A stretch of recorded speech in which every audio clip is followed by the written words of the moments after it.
Hey, good morning, everyone. Hope you are well. For those who have been reading along, go ahead and fast forward to a minute 20, and we can continue to keep the ball rolling. For those that are seeing me for the first time, hello, my name is Nick Kleitch. I'm the creator of the Life with Nick YouTube channel and the host of the Life with Nick podcast. Just to give you a very upfront overview of me to be mindful of your time. So, my YouTube channel, as it stands today, is all about two real things. So the first is that I read, teach, and discuss a book a month.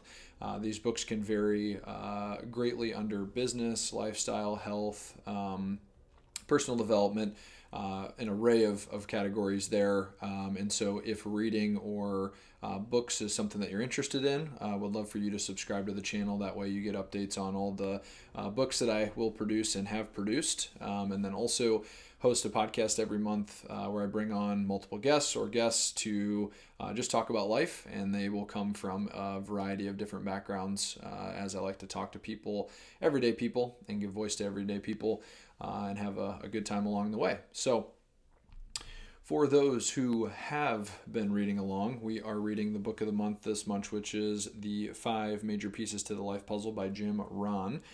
We have basically gotten to the point now where we are at the final major piece to the life puzzle. And how exciting has this book been, this journey been? We've talked about so many great things, and we will conclude on the final piece, kind of blending and bringing everything all together. So we'll go ahead and dive in and get into lifestyle. So this will be part one, and we'll do a part two after this for those that have been following along. So just to kind of dive in here today. So the final blending of our personal philosophy, our attitude, our activity, and our results is what creates this final personal quest that is called lifestyle. Lifestyle really comes down to how we choose to live and how we design our lives. Many of us, and many of people in general, have learned to earn well in their lifetime, make a lot of money. However, they have not yet learned how to live well, and we're going to get into that a little bit today. It is as though they have decided to wait until they've become wealthy before they start practicing the art of living.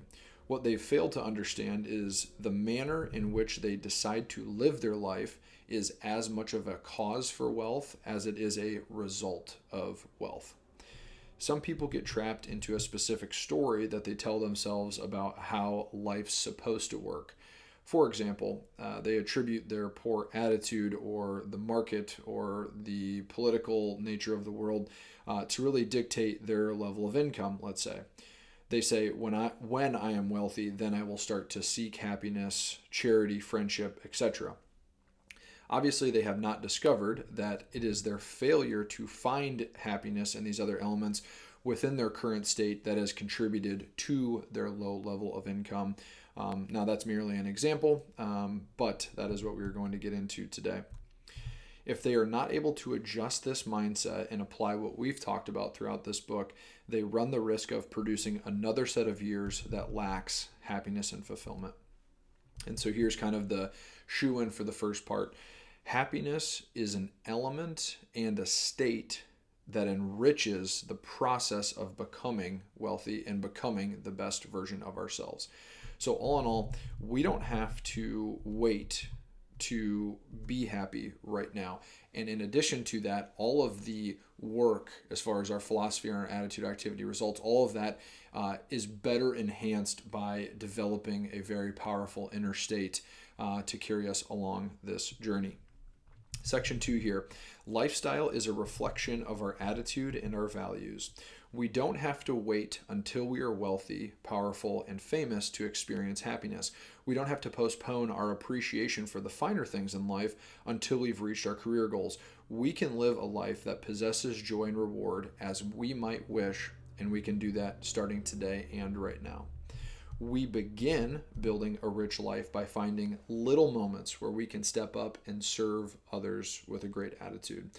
Giving with sincerity is free, along with enjoying moments of service. We don't have to be rich to live richly. All of the happiness and fulfillment we want can be ours by simply changing how we feel, what we think, and this is the concept of lifestyle.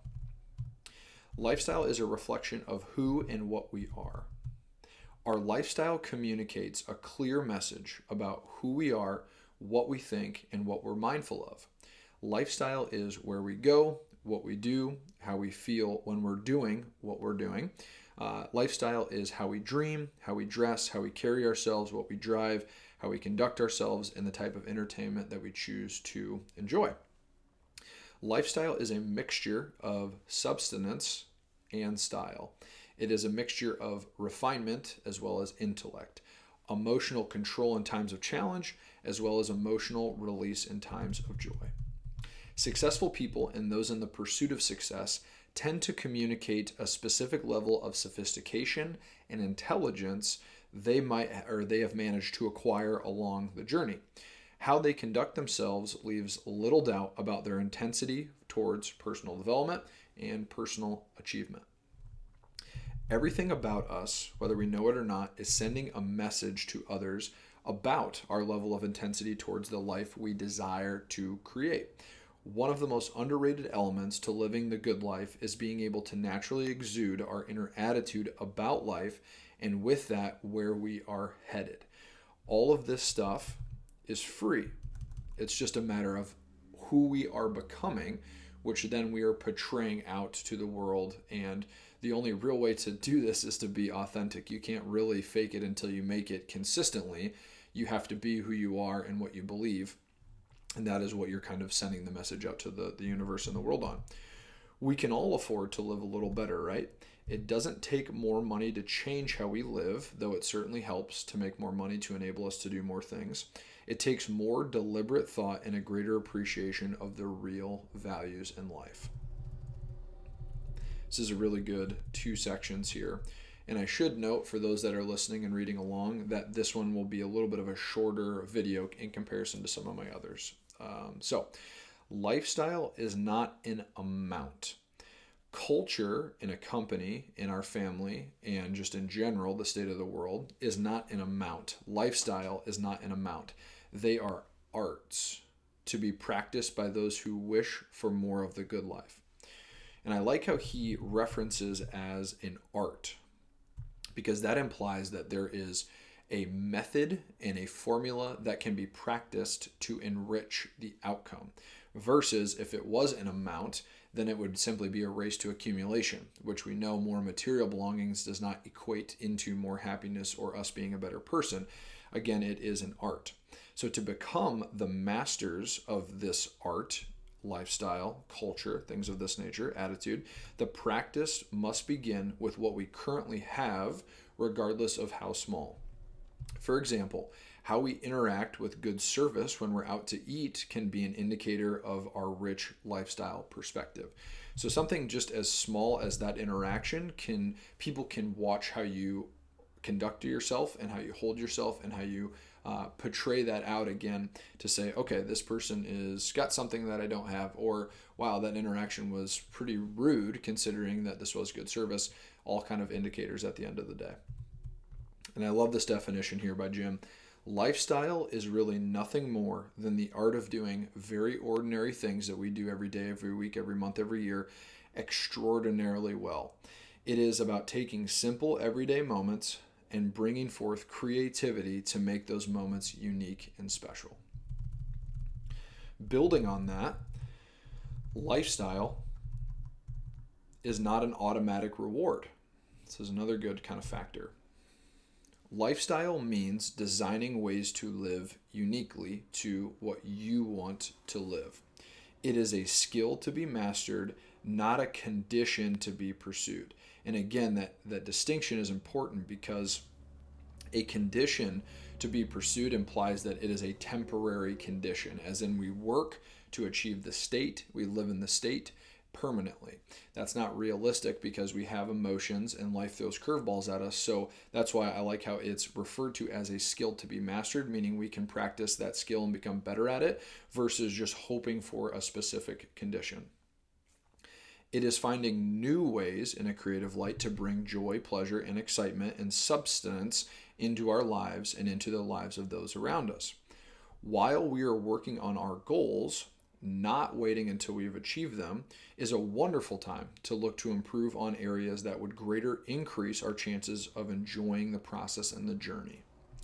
A more abundant life, a more abundant existence rather, means a more enjoyable lifestyle.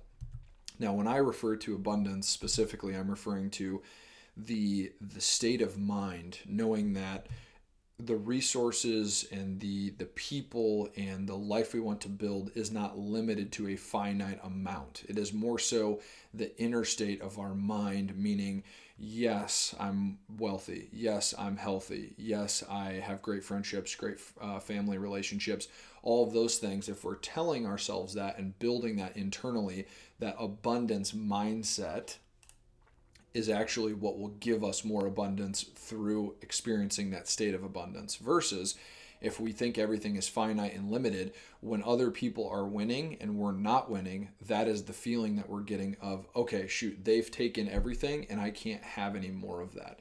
So that is a limiting and kind of a negative mindset towards this lifestyle we're trying to create.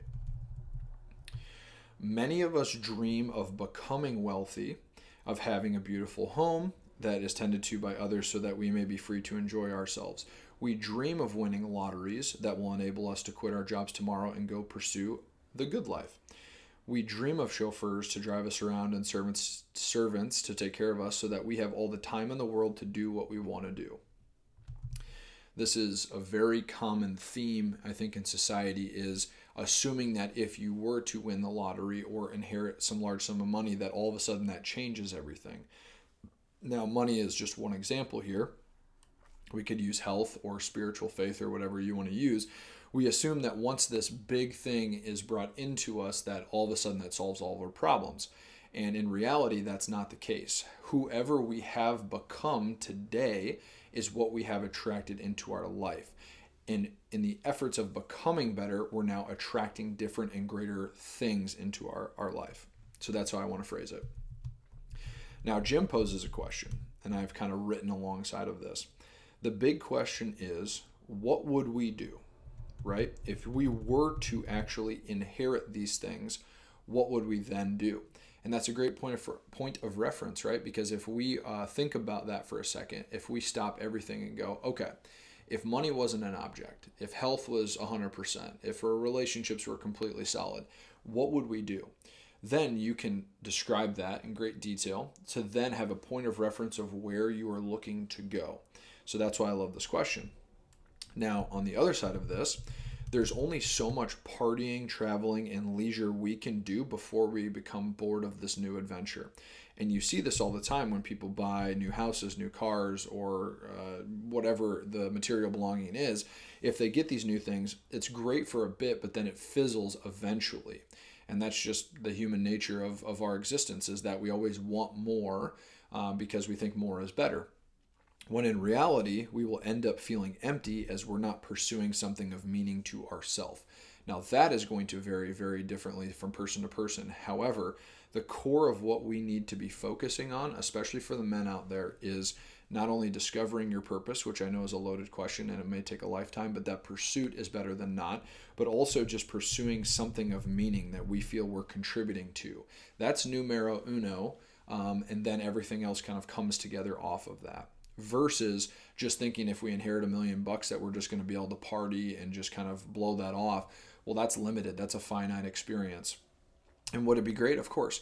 But that's where we need to kind of think bigger, think more openly, think more creatively on how we can design that right now. So to round the video out, we may all have different opinions of what lifestyle is based on the criteria, but hopefully we can all agree on what it is not. It is not something we simply get as a result of having more, as I've talked on a little bit.